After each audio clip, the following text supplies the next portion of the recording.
అయితే ఫైన్లు కొడతాం అనేది ఈ మధ్యకాలంలో ఆగిపోయింది. గత 9 సంవత్సరాలు నలిగిపోయారు కానీ ఫైన్లు కొడతాము. గత 2 సంవత్సరాల నుంచి ఫైన్లు ఏడాది కనపడుతున్నాయన్నా.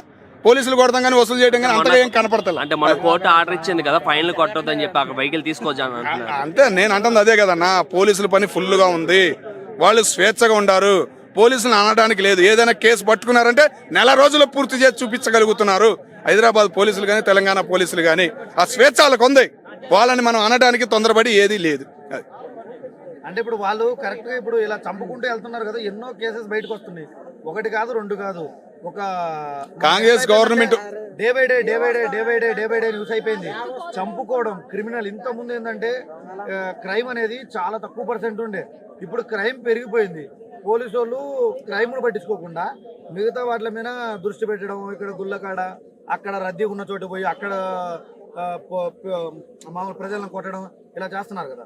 దీని బదులు ఇలాంటి క్రిమినల్ ని ఇలాంటి క్రైమ్ ను పట్టుకోవాలి కదా. నువ్వు కరెక్ట్ మాట్లాడిగావన్నా. ఈ మధ్యకాలంలో ఏమవుతుందంటే వెళ్ళిన జనము దండం పెట్టుకోవడమా లేదా అభిమానం ఉందంటే మెల్లగా వెళ్ళట్లా, ఆడి మీద పడిపోయి ఈడి మీద పడిపోయి తొక్కిసలాటాయి ఎంతమంది చనిపోతున్నారు. అది మచ్చ ఎట్లాంటివి పెడుతుంది. ఒకేసారి 5-6 ప్రాణాలు ఏమీ తెలియని వాళ్ళు గుడి దగ్గర గానీ ఇటు సినిమా హాల్ దగ్గర గానీ దేంతో మొదలైంది? పుష్ప 2తో మొదలైంది. పుష్ప 2తో అదే ఇనన్నా, పుష్ప 2తో ఒక లేడీ ఒక చిన్న పిల్లని తీసుకుని వెళ్ళింది నైట్ షోకి, బెనిఫిట్ షోకి. వెళ్తాం అవసరమా? ఒకసారి నువ్వు ఆలోచించు. సరే ఏదో ప్రేమతో వెళ్ళింది, ఆమెకు పాపం అక్కడ రక్షణ లేకపోయేపాటికి తొక్కి క్లాసులో చనిపోయేపాటికి ఎన్ని విమర్శలు వచ్చినాయి పోలీసుల మీద. కాబట్టి పోలీస్ సెక్యూరిటీ అనేది వాళ్ళ మీద కఠినంగా ఉంది, కఠినంగా ప్రవర్తిస్తున్నారు. దానిలో తప్పేముంది? ఈ క్రైములు జరుగుతున్నప్పుడు క్రైమ్ బ్యాచ్ ఉంది, పట్టుకుంటున్నారు, లాగుతున్నారు. ఎవరో పర్సనల్ జరిగిన వాటికి కూడా పోలీసుల మీద నువ్వు నిందలేసేస్తే ఎట్లా? వీళ్ళు లవ్ మ్యారేజ్ ఎంతో ప్రేమగా ఉండారు, మరి ఏమి పుట్టిందో తెలియదు, అది కూడా పోలీసు మీద నువ్వు నిందేద్దాం అంటే ఎట్టా అయ్యా? మరి నువ్వు అట్టాగా ఉంది నువ్వు మాట్లాడే మాట. క్లారిటీ ఏంటంటే చెప్పు. పోలీసు వాళ్ళు ఇప్పుడు ఒక క్రిమినల్ ని తీసుకొచ్చి శిక్ష ఇస్తే వాడికి ఒక శిక్ష అనేది 24 అవర్స్ లేదా 48 అవర్స్ లేదా 1 మంత్, 3 డేస్ నుంచి 1 మంత్ లోపల 30 డేస్ లోపల పడితే ఇంకొకటి చేయడానికి భయపడతాడు కదా. జరిగిన క్రైమ్ బట్టి ఉంటది.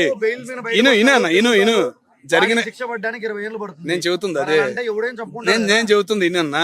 జరిగిన క్రైమ్ ను బట్టి ఉంటది, జరిగిన మర్డర్ విధానాన్ని బట్టి ఉంటది, చనిపోయిన వ్యక్తిని బట్టి ఉంటది. గౌక నమ్మక పోలీసులు కూడా పట్టుకున్న వాడికి కూడా ఎట్లా శిక్ష చేయాలి ఏంటి అని జడ్జి ఉంటది. పోలీసే డైరెక్ట్ గా శిక్ష చేయడానికి ఉండదు. ఒక న్యాయస్థానాన్ని పెట్టారు, ఆ న్యాయస్థానానికి స్పందన చెప్పాలి. ఆయన తీసుకొచ్చి ఎక్కడ పెట్టినా వాళ్ళ రిపోర్ట్ ఇవ్వాలి. వాళ్ళు రాస్తారు, చూసేవా పాపం ఎంత కష్టపడతారో తెలుసా. మనం ఏముంది ఫోన్లో టకా కొట్టేస్తాం. ఒక బుక్ రాయడానికి వాళ్ళు అక్కడే పడే కష్టము. ఒకసారి పోలీస్ స్టేషన్కి వెళ్ళి కానిస్టేబుల్ పక్కన కూర్చొని చూడు, అలా బాధ ఏంది అనేది నీకు తెలిసిద్ది. పోలీసులను తక్కువ అంచనా మాకు వాళ్ళ మీద విమర్శలు అనేది చేయటం అనేది రాంగు. వాళ్ళు ఉండారు కాబట్టి ఈ రోజు మనం స్వేచ్ఛగా తిరుగుతున్నాం, అది గుర్తుపెట్టుకోండి. ఇట్లాంటి క్రైమ్లు అన్ని ఎప్పటి నుంచో చూశారు వాళ్ళు. ఇప్పుడు స్పందన బాగుంది, రియాక్షన్ బాగుంది. నువ్వు అన్నట్టు 20 సంవత్సరాలు 30 సంవత్సరాలు పట్టిన కేసులు ఉన్నాయి, కానీ ఇప్పుడు సంవత్సరం మహా అయితే అంతే 6 నెలలకు 7 నెలలకు పూర్తి చేస్తున్నారు ఈ రోజు ఉన్న పోలీసులు అని మీరు తెలుసుకోవాలి.